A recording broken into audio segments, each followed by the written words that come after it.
Aidan, John Corbett, is back in And Just Like That Season 3, Episode 8. It's because his son wants to be with Kathy instead of him that brings Aidan to New York, though. The episode was well-paced, moving from one story to another with ease. It felt the most natural of all the episodes this season in that regard. Every character had their storyline and the interactions were generally fun. Perhaps now that the stories seem to be picking up, even though some of them are more contrived than others, And Just Like That Season 3 is finally out of its slump. Miranda's drinking comes to the forefront in And Just Like That Episode 8. Kristen, Davis, Sarah, Jessica, Parker, Cynthia, Nixon _0. Let's talk about Miranda's, Cynthia Nixon, drinking problem. I don't want to make light of it, but I found it quite interesting, and a bit of a cop-out, that she would suddenly have a problem staying away from Joy's, Dolly Wells, gin when we've previously seen her in bars this season and her friends still drink around her. Why is it suddenly an issue now? Is it the close proximity?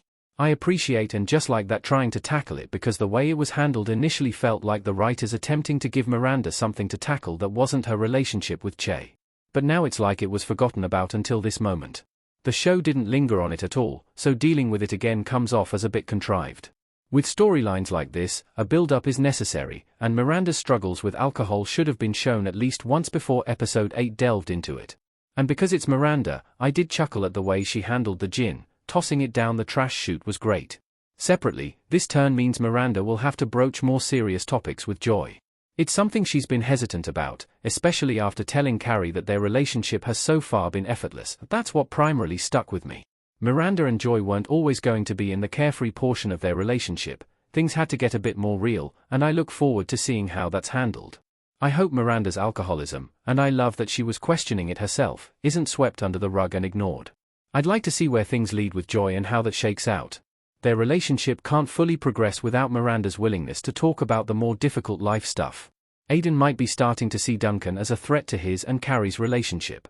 Duncan, Jonathan Cake, wasn't even in this episode and yet his presence was felt all the same. With Aidan around for more than a couple of days, and learning that Carrie, Sarah Jessica Parker, and Duncan spend several hours together going over each other's work, though I'm sure it's not the only thing they talk about, Aidan's curiosity is being piqued.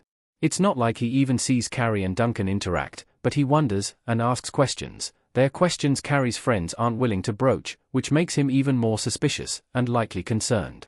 With Carrie and Aidan's relationship still going after 8 episodes, I have to wonder when And Just Like That will finally break them up.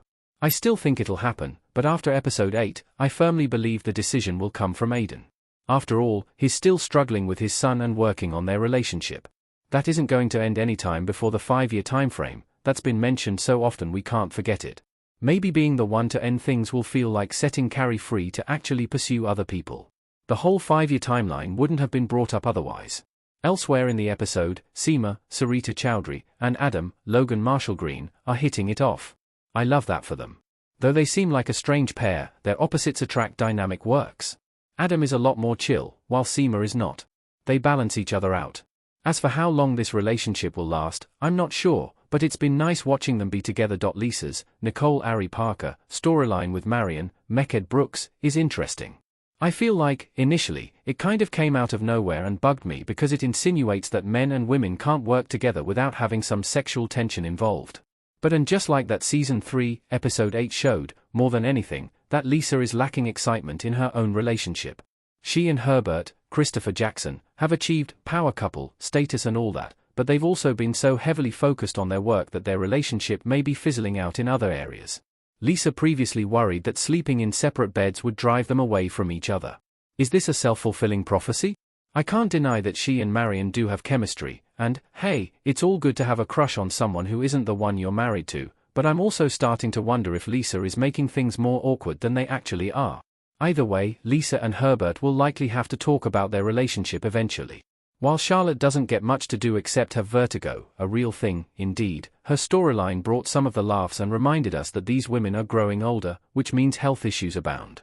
All told, Episode 8 of And Just Like That Season 3 felt much breezier, with tighter writing and pacing that left me intrigued about where things go next for the characters. I'm most especially looking forward to seeing Duncan again.